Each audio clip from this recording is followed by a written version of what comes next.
Ahoy there folks, I'm Captain Benzie and welcome back to another EVE Echoes video. 2 in 12 hours, there's gotta be some crazy stuff going down, right? Well yes, exactly that. We have just been given full notes for tomorrow's event and it's basically a balance patch with a whole ton of new content that they hadn't even hinted at.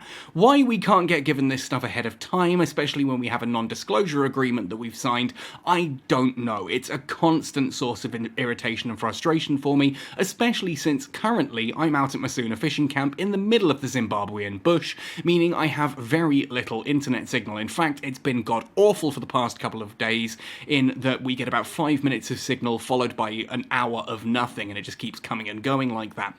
Now, I've managed to jump in and screenshot all of these balance notes, which I'm going to be reading off my phone whilst I record this. Do be aware that there are going to be no graphics on screen at all. I'm not even going to have the patch notes on display because that's a lot of editing to try and get it all into one place when you can just read it directly in-game. I'm essentially going to be going through giving my thoughts and opinions as briefly as I can, but hey, you guys know me, I try to be as thorough as possible, and remaining brief and on topic is a difficulty of mine, but we're going to try our best on this one, I do promise you. That said and done, hit like, subscribe if you haven't already, do all of the usual jazz, drop a comment down below about what excites you most about this patch, because please, let's get some positivity going if we can, because there is some really cool looking stuff in here, just from my quick glance over while taking screenshots. Anyway, that said and done, let's jump right into this new game announcement. Dear pilots of New Eden, Echoes will undergo maintenance on the 17th of the 5th at 0800 UTC. Will take approximately 120 minutes to complete. Do expect longer though, this is a big patch, expect longer, and you'll get your usual 5,000 skill points. First of all then, new event, Starry Night Flight Azure. This starts from 8 o'clock on the May 17th through to June the 7th, at 8 o'clock again, 2023 of course. Welcome to Project Starry Night Flight Azure. We've embarked on a new chapter to Supercarrier Directive Design, assist in Concorde's work, and welcome the arrival of Scion C carrier and 4 other supercarriers. So it looks like we were wrong about that. I was given that information, by the way, of June the 1st, directly by the development team. But it looks like they... no, actually, I'm looking at this. They don't mention the supercarriers and the rest, so yeah, they're just coming soon. So Starry Night Flight event counters are now open. Complete the missions every week and obtain rewards.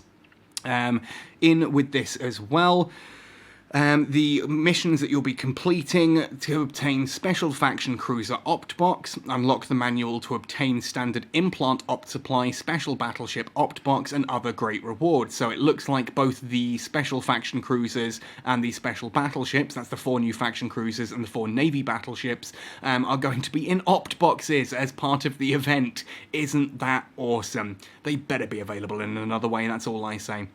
Starry Night Flight Shop is now open, offering many items such as secret transport containers, ship opt boxes, implant materials, skill points, and more. Basically, they've given up on industry at this point, and you can just get ships directly from boxes now.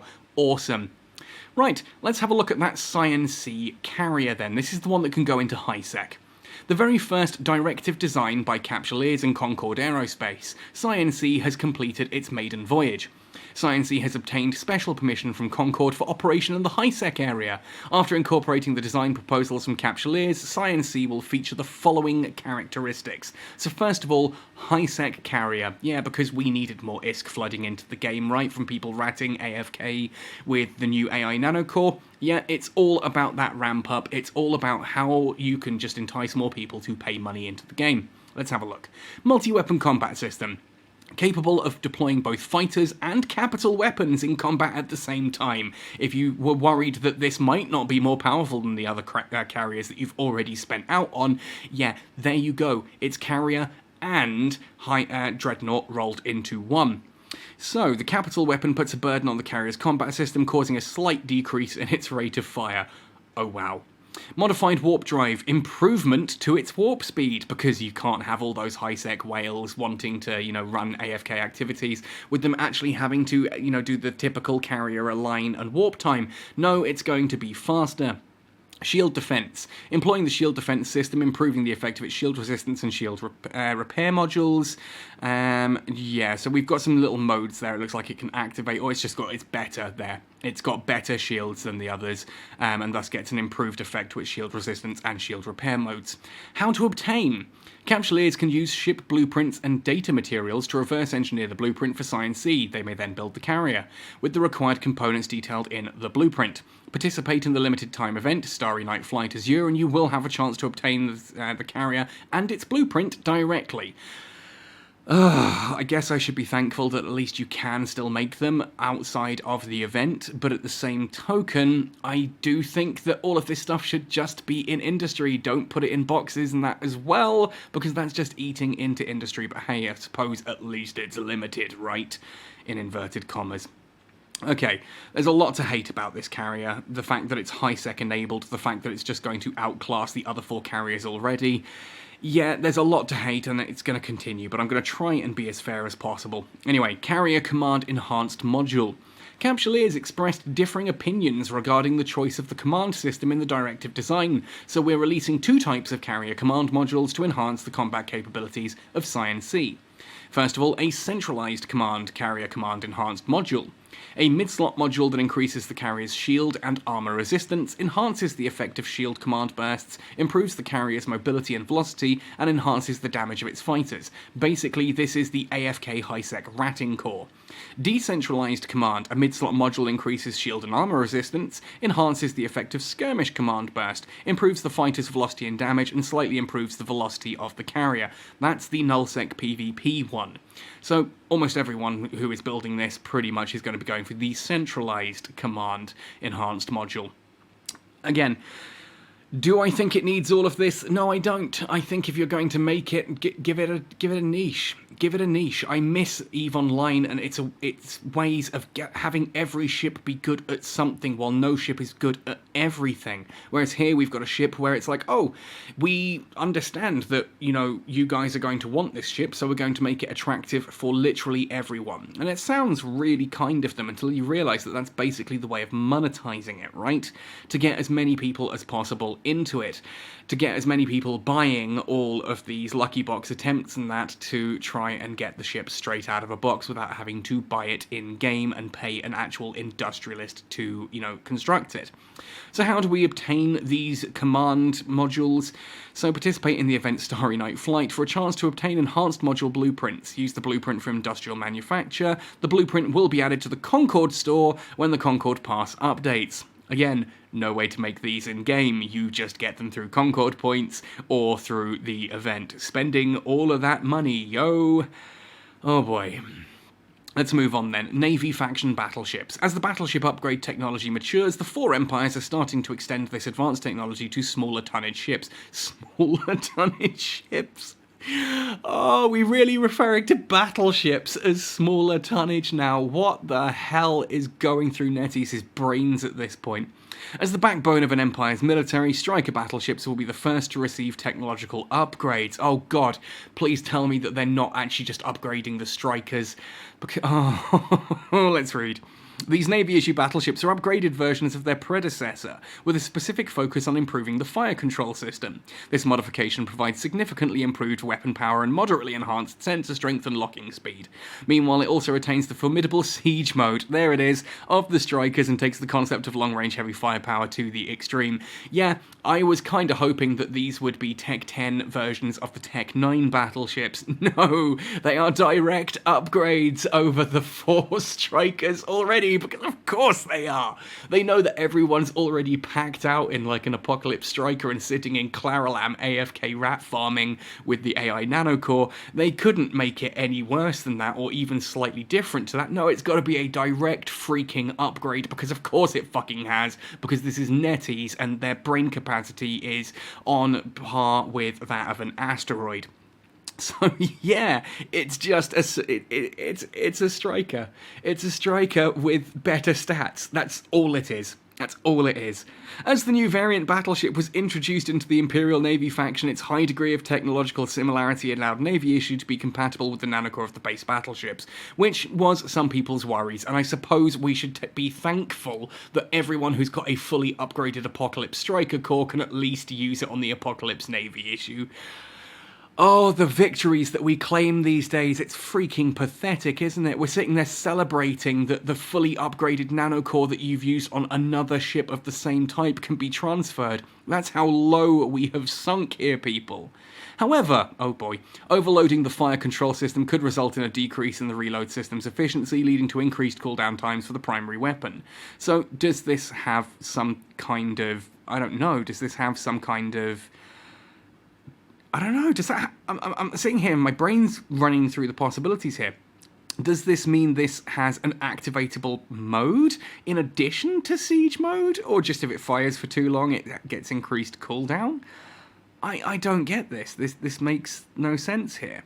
4 new battleships will be released: the Raven Navy issue, Apocalypse Navy issue, Megathron Navy issue, and Tempest Fleet issue. How to obtain them: reverse engineer with the reverse engineering materials obtained from Classified 3 to obtain the blueprint. Use the blueprint from industrial manufacture with the Striker as the material. So these are going to be really hard to obtain, except for the most dedicated of players who have wallets to open in order to get those Classified 3s, because it's the 1s and 2s that are nice and easy to get, it's the 3s that are the bitch. Faction cruisers then, moving on, because, oh god, I can't believe they made them just the Strikers but better. They're literally Striker 2s. Oh, frick. How? Who thought that was a... Oh, never mind. Faction cruisers, the bit in this that I am at least somewhat excited for. As a symbol that combines firepower and mobility in the universe, Faction Cruiser becomes one of the first non-flagship battleships to undergo upgrade and transformation in different factions. Oh, would you look at that? Isn't that nice that they're sitting there saying we're giving you something that's not a battleship or higher? Oh, bend over and be thankful, ye scurvy plebs. Chameleon, one of the ones I am genuinely interested in. Upgraded from the Healer, this cruiser is a heavy cruiser equipped with the latest force field recon technology. With its cloaking device, the ship can covertly infiltrate enemy territories and provide reconnaissance and guidance for allied fleets through its sinusoidal field generator. Additionally, the cruiser's fire control system has been considerably enhanced, creating an extensive weapon range. Special mode: Sniper mode. So, it's a healer that's going to have better stats than the healer, with covert ops cloaking functionality and sniper mode, because of course it is. Again, we can't have side grades. We can't have it so that, oh, if you're using the healer and enjoying the healer, well, at least you can keep doing that and maybe use the chameleon for something else. No, that wouldn't work, because netties want you to completely drop whatever you're doing and move to the next big thing. That is their business strategy. That is how they do things. That's what they want you to do. The chameleon, it's a healer, but better, with covert ops, with sinusoidal field generations, with sniper mode, and it will have better stats. The Fiend, then. Upgraded from the Phantasm, the heavy interdiction cruiser is equipped with advanced interdiction technology capable of generating a warp disruption field. On top of this, the cruiser's upgraded damage control system allows it to allocate resources effectively for a significant improvement in its shield resistance, even at the cost of reducing its firepower. These improvements make these formidable monstrosities an excellent choice for capturing fast-moving ships and surviving perilous situations unscathed. Special mode: Defense mode. It's a Phantasm that is going to also have improved resistances thanks to defense mode and the ability to fit warp disruption field generators. It's a Phantasm interdictor for all intents and purposes, and in Echoes that's fairly terrifying. I'm not gonna lie, that's fairly terrifying, and I'm pretty sure Nina is going to be doing some really quite disgusting things with this at some point in the future. I look forward to seeing that. Then we have the Adrestia, and oh boy, there's a line I spotted in here that makes me want to do backflips in an angry way. The Adrestia is a heavy firepower cruiser upgraded from the Vigilant. In EVE Online, the Adrestia is a Gallente Federation ship. In EVE Echoes, it has Gallente Federation, iconography all over it. But apparently, it's Serpentis. They just couldn't bother to change the skin at all. That was a difficult thing to do, right? Ah! What? With incredible flying speed for a heavy assault ship, thanks to its lightweight alloy parts and prototype ion thrusters, it retains the electronic warfare bonuses of the Vigilant status webifier, because of course it does, while adding a bonus to its warp disruptors. Furthermore, its upgraded damage control system enables it to divert firepower to enhance its rate of repair significantly. Special mode: Repair mode. So what we have here is basically we've got the Chameleon, which is the healer covert ops. We've got the Fiend, which is the Phantasm interdictor. The Adrestia is basically the Vigilant interceptor. As stupid as that sounds, that's basically what it is. And I don't mind them changing the lore. I know some people get like, oh, Benzie, this is a different game. Yeah, I get it. I get it, and they can change the lore. But if you're going to change the lore of a ship to suddenly make it an upgraded version of the Vigilant made by the Serpentis Corporation, then make sure it has Serpentis Corporation iconography and not the Calente Federation, right? Just... how little do these fuckers care about their own game? I'm swearing tons. I'm sorry, I'm gonna dial it back. I don't mean to. Just, it gets me so angry. I'm laughing right now because I want to cry at how stupid it is that these guys have full control of this game and they can't even remember what their own faction symbols are. You're going to undock an Adrestia and pretend it's Serpentis Corporation whilst it flies the flag of the Calente Federation prominently on the side of it. And then we have the Salios, upgraded from the Cinnable, not the Camuel as they named it before in the files, but Salios. Upgraded from the Cinnable, the high-mobility, heavy firepower cruiser is a formidable cruiser that boasts extensive electronic warfare and covert ops capabilities. It maintains the signature high speed and firepower of Angel cruisers, while incorporating an enhanced fire control system that greatly improves its firepower delivery efficiency. Special mode, Batter mode. Excellent for making sure that your sausages are just as crispy as you'd like them with the rest of your fish and chips. Yeah, Batter mode. Oh, brilliant. Okay, so yeah, it's a Cinnable Covert Ops, basically, that is going to have better stats than the Cinnable and Covert Ops functionality. Oh boy, and Batter mode. Brilliant. Give me a Mars bar, deep fry it, and off we go. So basically, I was spot on with every one of these. They have tried to remain slightly true to form to what the 4 Alliance Tournament Cruisers equivalents would be in EVE Online. That's pretty cool, and, you know, I'm glad at that. How to obtain. Reverse engineer with reverse engineer materials obtained from Classified 3 to obtain the blueprint. Use the blueprint for industrial manufacture with the respective prototype faction cruiser as the material. The respected prototype faction cruiser. Now, these have been in the files for a while. We've seen things like the prototype Vigilant and the prototype Cinnable displayed in skins and things like that, but we've got no way to get them. So is this going to tell us how to get those? Or does it consume the actual original cruiser, non-prototype, like, for example, the Salios consuming a Cinnable? At which point, that's pretty cool, and that's something we've been crying out for a long time in industry. I'm not sure I'm willing to believe that at the moment, because it says prototype faction cruiser, and I'm sure we've got a way to obtain those. I don't know. Again, blueprints coming from materials obtained from Classified 3. I get that they want to make them hard to come by, but again, that's kind of the pay-to-play version of exploration there, so again, it only comes from people who are willing to dump money into the game on extra stuff like that. Oh, I don't know. I guess we should be glad that the Navy issue and these Alliance Tournament cruisers are not locked into Corporations Clash, which was my initial concern. And you know what? I'll put my hands up and say I was wrong. I was almost convinced that that's what they were going to be. They were going to be Corporations Clash rewards. They're not, and for that I am genuinely grateful. I'm also, honestly, quite excited to fly both the Chameleon and the Salios. I might try the others as well. I'm pretty much maxed out in most of my cruiser skills at this point and all medium weapons. So, yeah, I'll give them all a try, maybe try and run some videos on them and stuff like that in the future. I'll listen to that. Benzie making EVE Echoes content. What the hell, right? Then we have something written in bright yellow that excites me, then immediately disappoints me. Mineable gas. Due to the limited capability of mobile devices, the gas effect at medium graphics quality or below will be disabled to improve the game's frame rate.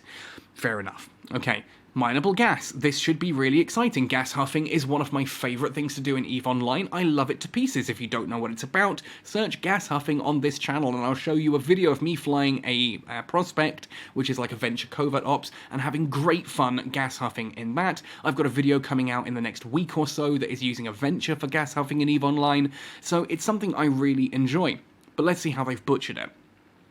Concord has found a new material, fullerite. Again, not the Sisters of Eve or anyone else who actually is involved in this. Not or, Outer Ring Expedition, the people who are actively involved in looking for new materials and constructing an industry. It's gotta be Concord. I mentioned this in the video talking about the new corporation tech.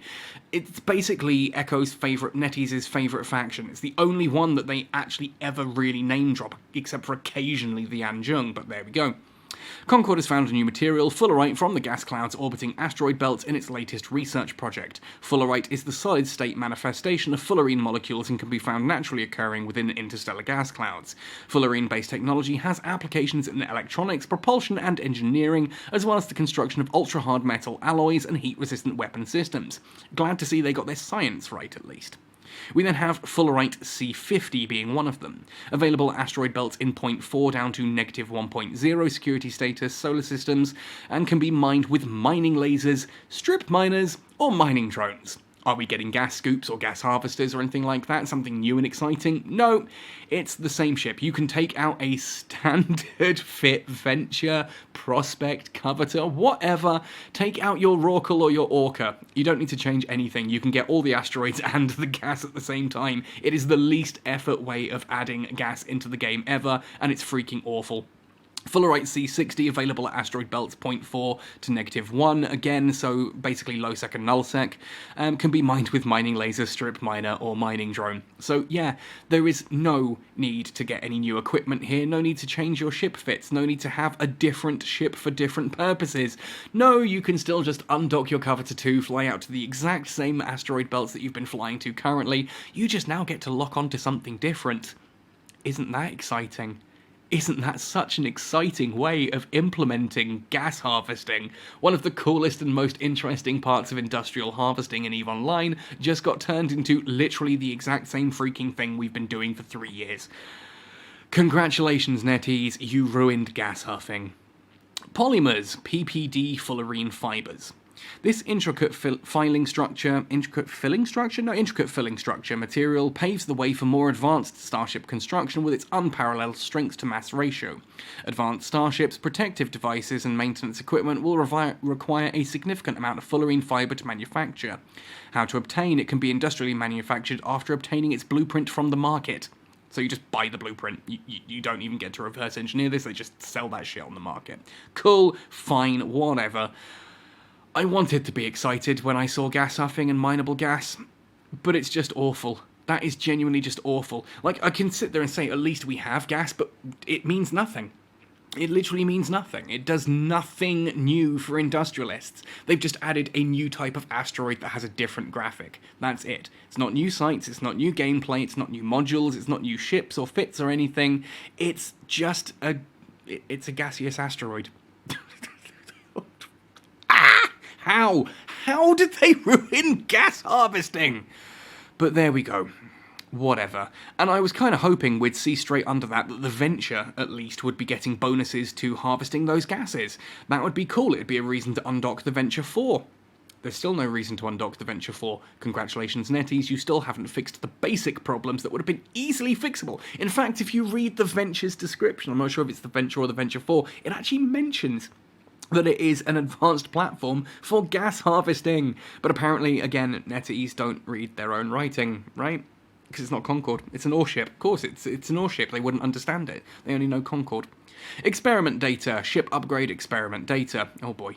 Experimenting data from examining various ship debris, which includes classified info such as detailed ship structure, command system, and fire control system of different ships. The data can be used to reverse engineer blueprints or of advanced customized ships.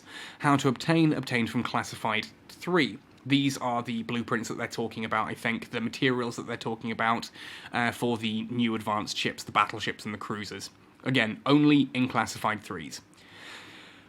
New skills, polymer material manufacture, of course, because we've got the new polymer material with fullerite C50 and C60, so we need a skill for it. Fair enough. Skill in adeptly manufacturing intricate polymer material. Master it to increase your manufacturing efficiency of intricate items such as polymer materials. Watch as it costs 250 million ISK upwards, and is about 6 million in skill points for basic 5, just like the other new skills were. There's no reason for this to be locked behind Tech 10, I would like to remind you of that now. It's available in low sec and below. This should not be a Tech 10 skill, and if it is a Tech 10 skill, which it probably will be, you know, I'm just... why? Why? I'm hoping it's not. I don't want to be that guy who just assumes the worst, but this is NetEase. You kind of have to if you want to survive with your sanity intact. We then have another new skill, Concord Capital Ship Invention Principles. Knowledge of the working principles of Concord capital ships. Master it to increase your invention efficiency for Concord capital ships, which I assume is the new Scion C. They're trying to pass that crap off as Concord. Interestingly enough, bonus little bit of side info. I don't know if you guys remember that the Scion C got an announcement on the official Discord earlier this week and then it disappeared. Apparently that's because CCP themselves got involved and said, and then they had to redo something. I don't know what, but hey, there we go.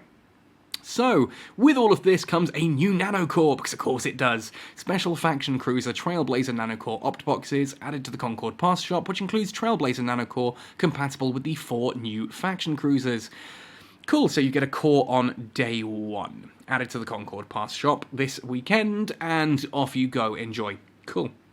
If anyone wants to donate me one of those, by the way, specifically the Chameleon or the Samuel or whatever it is called, that Salios, those would be the 2 I'm most interested with. I will do a video with a big shout out and a thank you. Just saying, putting it out there. Balance adjustment. Yeah, can you believe end of May they've just thrown in a balance adjustment? And some of this stuff's really quite good. And you know what? I'm going to take full credit for a whole ton of it because, yeah. We've analysed the actual combat performance of all ships and found out that some of the ships failed to reflect their class characteristics. Shock, shock, horror. Who could have told them this? Therefore, we've made the following adjustments, and I'm not claiming it's just me that's been telling them that, by the way. You'll see later on the stuff I'm going to claim credit for. But I like the fact that it's like, oh yeah, we analysed it and found out. No, you didn't. You had the community screaming at you for 3 years and you finally decided to listen to some of it. So, we've made the following adjustments. Fingers crossed for destroyers, hey? Increased repairing distance and effective logistics frigates. Adjusted the roll bonus to optimal range plus 100%, accuracy fall-off plus 100%, and remote repair effect plus 50%. Are you going to use these frigates now? Probably not. But are they actually interesting to use? Yes. Genuinely, that is pretty nice. I would have liked to have seen that remote repair effect slightly higher than that, but hey, a buff's a buff, right? Time to have more people going out there with logistics frigates. Can you believe it? There's a reason to fly a Burst 2 again. Oh, that's quite cool. And again, might result in a video. It's almost like they're trying to get me back on side here. Added 2 single attribute resistance bonuses of 15 and 25% respectively to assault frigates and assault destroyers. Since different factions excel in different technologies, the type of resistance added is different as well. What they mean here is that you're probably going to see something like, off the top of my head, these aren't going to be accurate, don't quote me, but it's going to be something like, for example, the Minmatar ships getting explosive and kinetic resistance, whereas the Galente ships get electromagnetic and thermal, and then, that kind of thing. They'll each get a 15 and 25% bonus to some of those stats. For Galente and Caldari, it'll probably be thermal and kinetic. Galente with 25% thermal, 15% kinetic. Caldari, 25% kinetic, 15% thermal. I then imagine that the Minmatar and Amar will be EM and explosive, with Minmatar getting the higher explosive and Amar getting the higher EM. I don't know. I could be wrong on that completely, but that's kind of how I'd expect to see him. But that's cool. Buff to assault frigates and assault destroyers. Minor buff, definitely. Probably not enough for what they needed, but it's something, and I have to give them that. Increased the number of low slots from 4 to 5, and added a unique bonus to Guardian Destroyers. So the Guardian Destroyers are now getting an additional low slot, which is really nice. Small defense module speed reduction, minus 12.5%. This, to me, I think is regarding, for example, like armor plates. Which, again, yeah, what do we say to that? What do we really say to that? It affects the armor ones nicely, but not so much the shield ones. Does nothing for the shield ones, but the additional low slot's nice. And added a unique bonus to Guardian Cruisers. Again, small module defense speed reduction, 12.5. Medium defense module speed reduction, minus 17.5. That's interesting.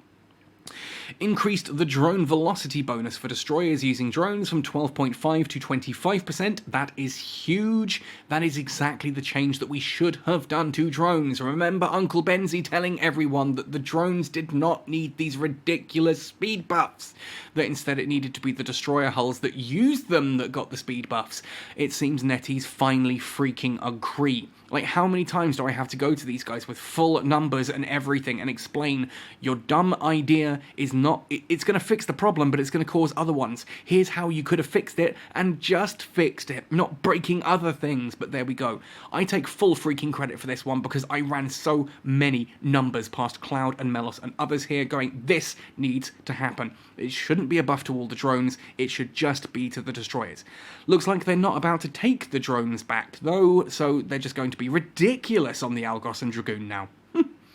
Change the optimal range 25% bonus for destroyers using turrets to range 25%. Now offer a bonus to accuracy fall off as well, which is pretty nice. Extra range on destroyers helps them out a lot. They want to be orbiting at higher speeds further away. That is a nice little change. Is it going to make destroyers viable? No, because there's still no content for them, but it's a buff. It's a buff to destroyers, and you know what? It's nice to see that, NetEase hasn't just completely forgotten that destroyers even exist. That's cool.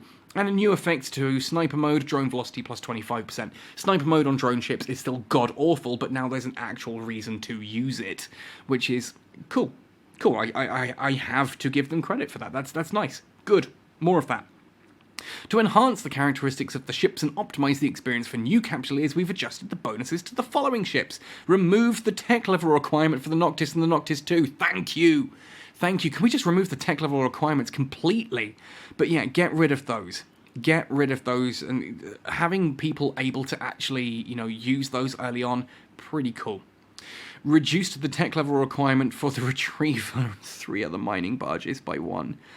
Okay, so now the Coveter 2 is going to be Tech 9, the Coveter is going to be Tech 8, the Procurer is Tech 7, and the Retriever is now Tech 6. It's still not going to be available to Alphas because the ships themselves are locked behind Omega, unless that's changing and they just haven't mentioned it. And that doesn't help industry at all. What you've actually just done is still made the ore production situation actively worse because now all the Tech 9 players have access to the Coveter 2.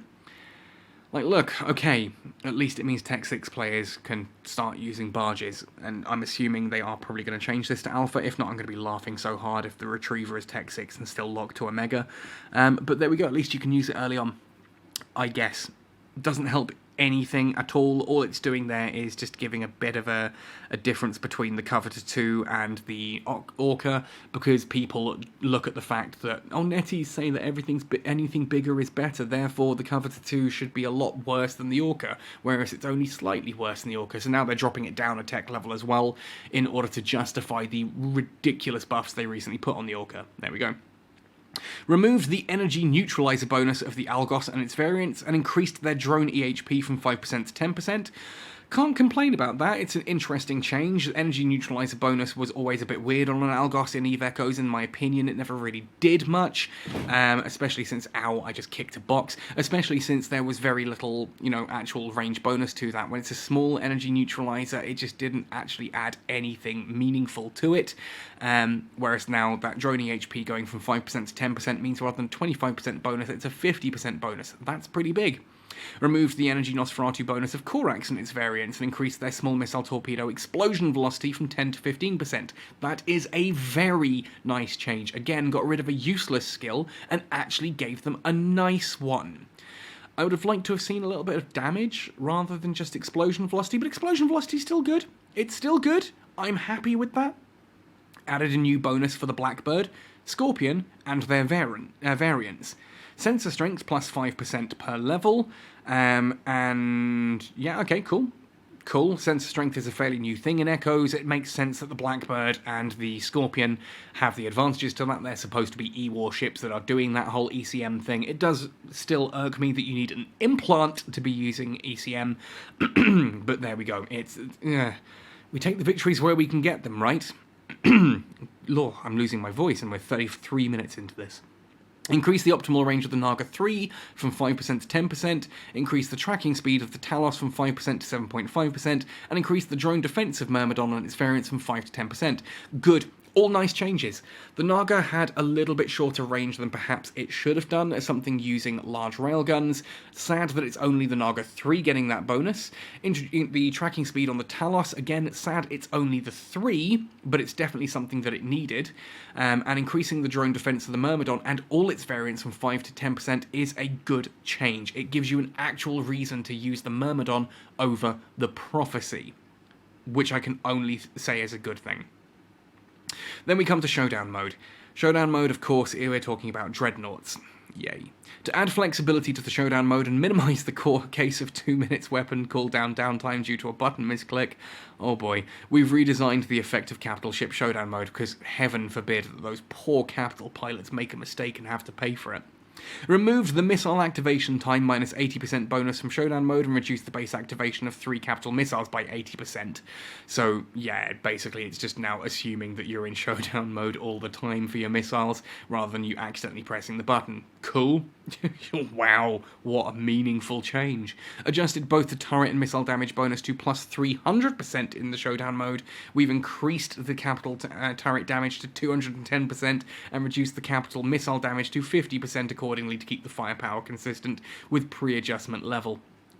So now basically Dreadnoughts are getting buffed because you don't even have to worry about when you're properly going to be using Showdown mode.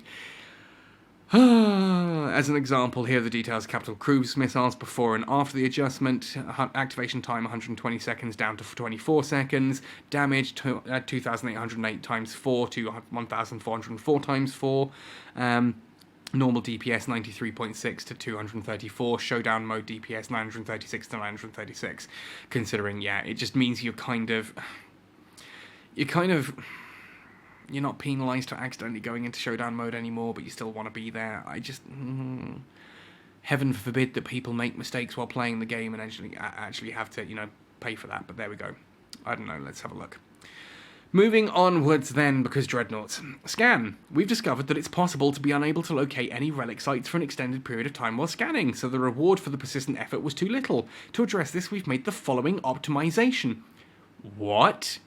After 2 years of Benzie sitting there going, look guys, here's proof that it is mathematically possible for every single relic and data site in the game to be on cooldown at once, making it impossible for anyone who logs on at that time to actually find any freaking content.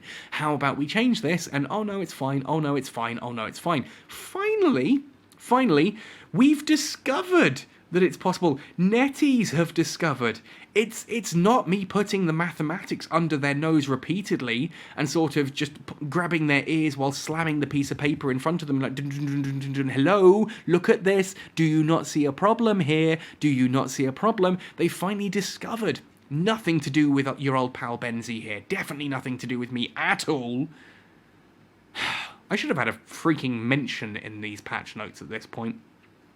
So, to address this, we've made the following optimizations. Increased the overall spawn rate of scan locations by 100% and reduced the chance of them spawning at the same location by 20%. For crying out loud, how? Okay.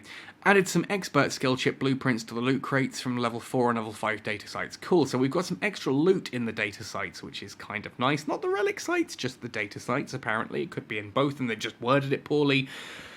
But there we go. But increase the overall spawn rate. I have sat with NetEase and explained that the way that these spawn, the actual spawn mechanic, is the problem. Okay, so the math basically shows that if everything has a timer, just imagine this theoretical idea for a moment, theoretical concept. If you had every single site spawn instantly as, say, the server came back after maintenance, and every explorer in New Eden went out and harvested all those sites instantly at the same time, it's up to 108 hours later that all of those sites are guaranteed to come back. There's going to be 50% of them at 57 hours later, and so on. But there's a couple of, a few hours there where nothing will have spawned.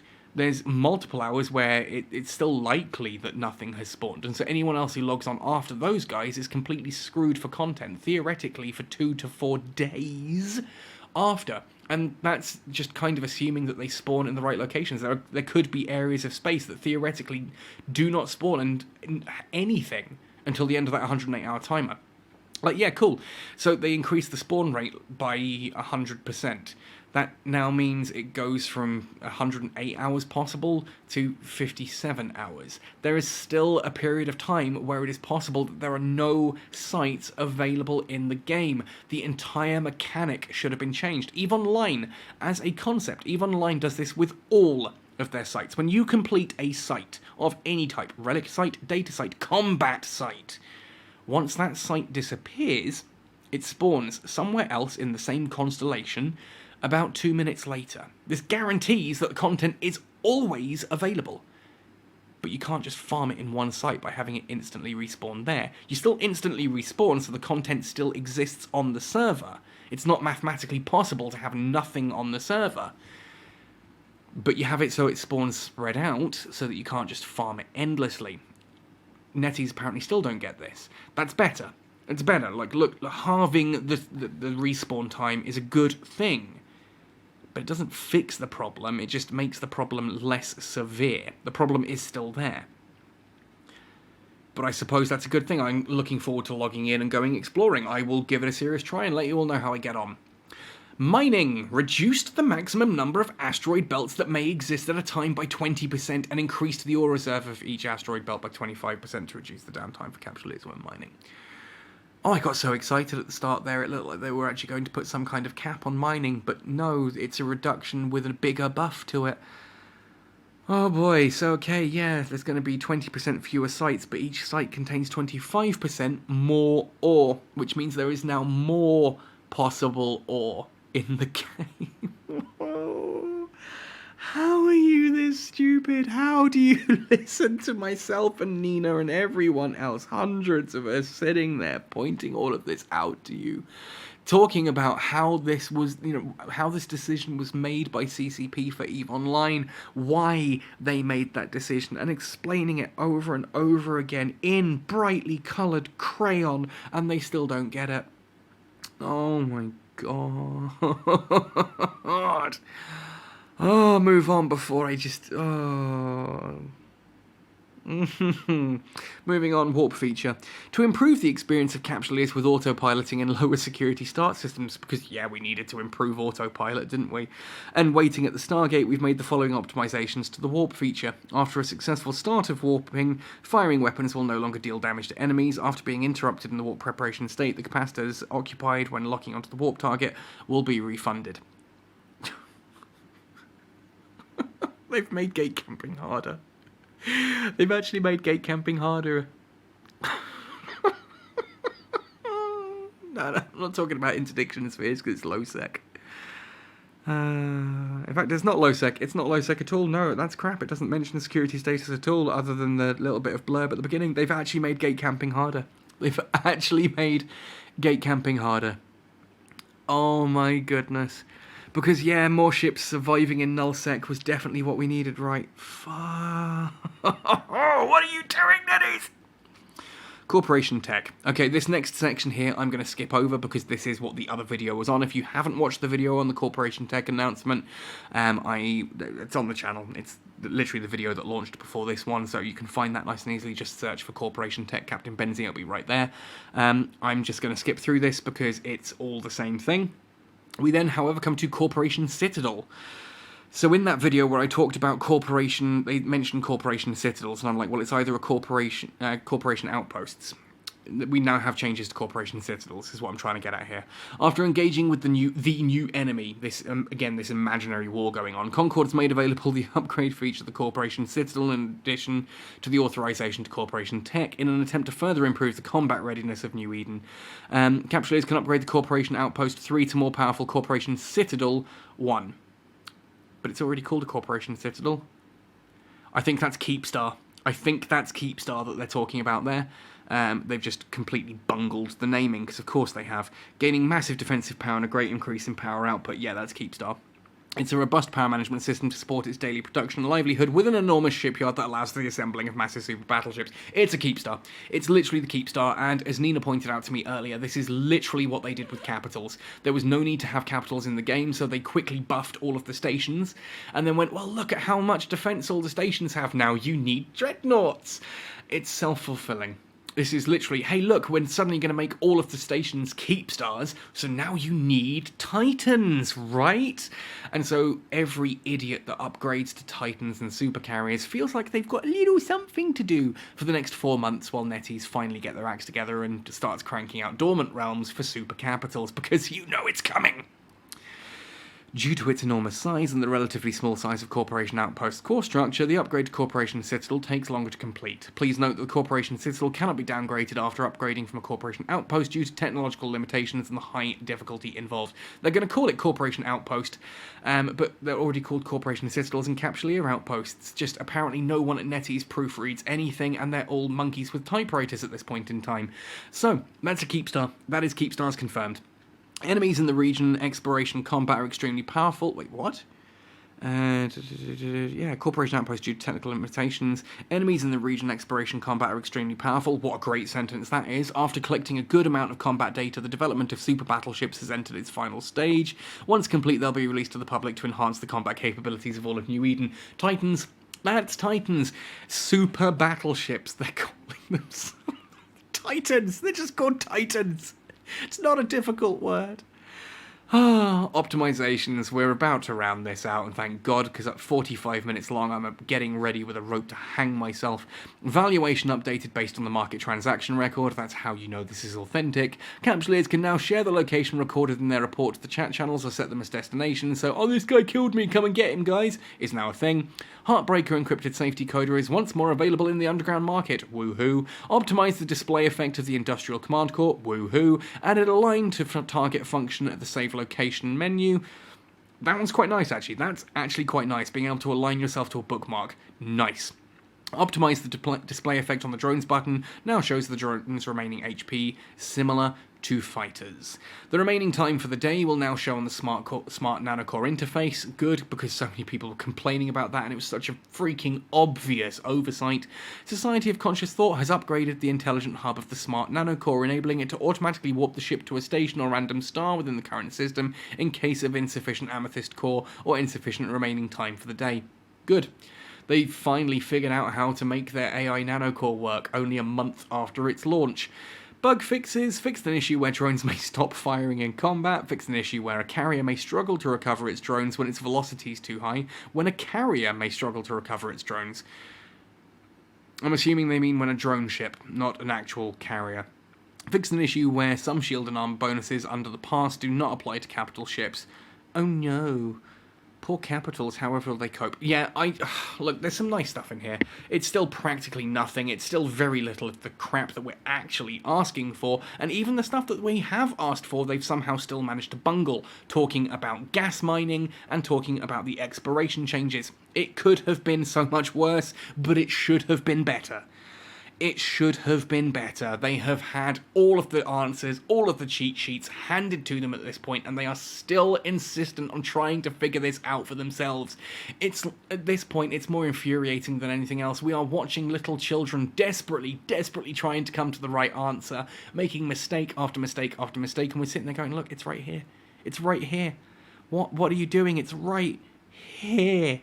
And they just refuse to listen. So, I don't know. What do we do at this point, folks? What do we do? We laugh. That's basically all we can do. You find enjoyment wherever you can, and you just laugh. Anyway, folks, that's the end of everything here. Sorry for the production quality on this one. Jeez, like it, the internet out here is awful at Masuna right now. I've been watching on my laptop while recording, and it's come and gone twice in the time doing this. Literally was on for about 2 minutes earlier, disappeared, and it's back on for the moment, but I'm sure it'll be gone before I... There we go, it's gone before I finish the sentence. Otherwise, anyway, let me know your thoughts and opinions on this. What are you excited about? What has genuinely got you excited about this game, if anything? I don't know. Anyway, let me know. Otherwise, happy sailing, and see you in New Eden.